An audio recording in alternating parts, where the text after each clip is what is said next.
to the people of South Africa to whom this budget affects their dreams, their hopes, and their aspirations. I think I want to begin at noting the fact that as of yesterday, the quarterly labor force survey indicates that more South Africans have joined the ranks of the unemployed.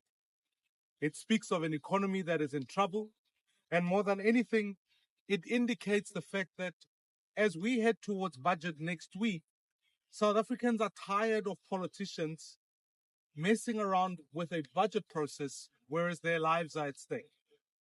And so on Wednesday next week, when Minister Enoch Godongwana will table their third budget attempt at passing the South African national attempt by delivering the 2025 budget speech and tabling of the fiscal framework before Parliament, it is going to be a moment for all of us to reflect on and work towards bringing about change.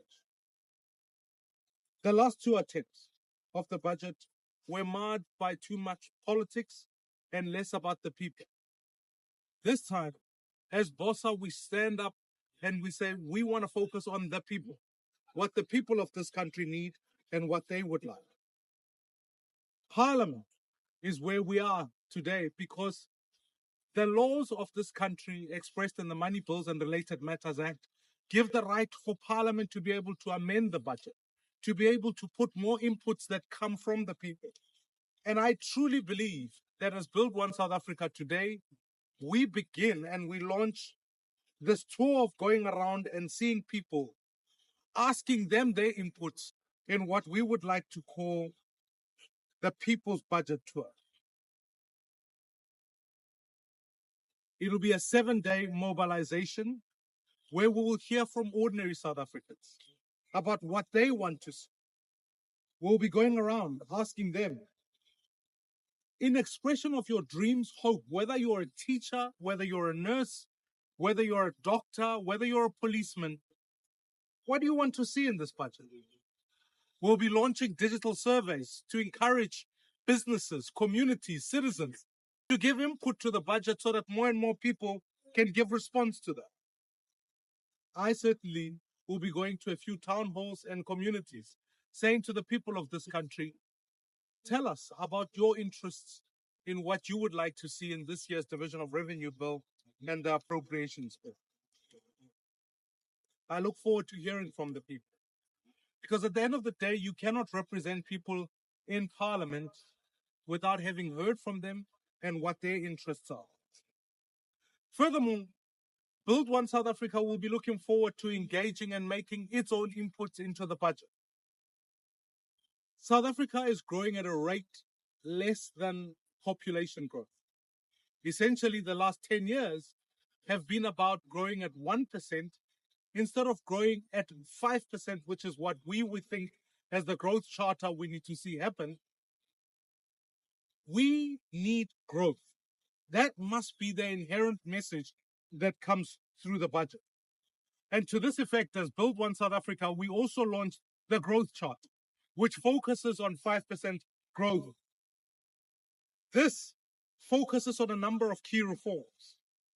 Principally, they look at how we can ease the doing of business, making sure that entrepreneurs are able to trade and make a living easier and help others make a living. We look at how we can accelerate infrastructure growth over the medium term in a country that desperately needs to ensure that its infrastructure underpins economic growth for the next decade. Furthermore, we look at how we can unlock public-private partnerships.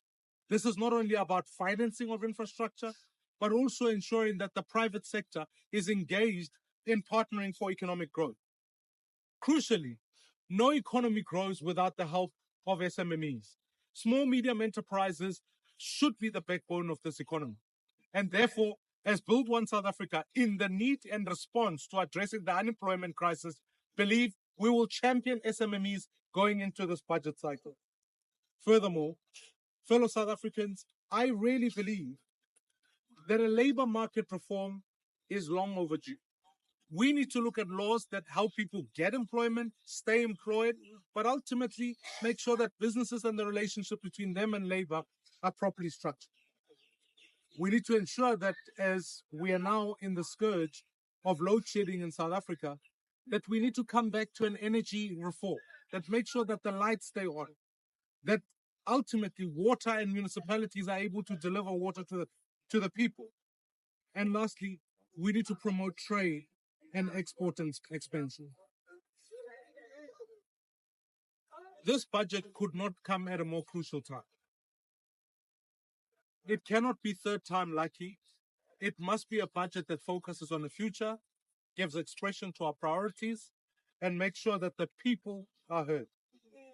National budgets have served in many ways the political needs, and previously they were easy to pass because it was one party rule. Now is the time to really make a budget that's not just a financial document, but it is a budget that tells us who and what the government and the people truly value. It must be a budget that says we shift power back from political elites to the ordinary South Africans.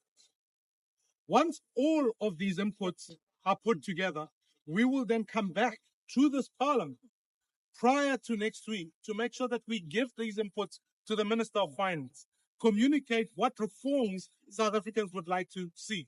And I want to invite, whether it's businesses, communities, organized labor, let us all make our inputs in being able to bring changes to this budget. So I want to invite South Africans from all walks of life. If we give expression to this being your budget, let us focus on a growth of 5%, and let's ensure that ultimately we do the structural reforms and the spending reviews crucial so that South Africa's budget truly is an expression of the people and delivers on the future of this country. I think.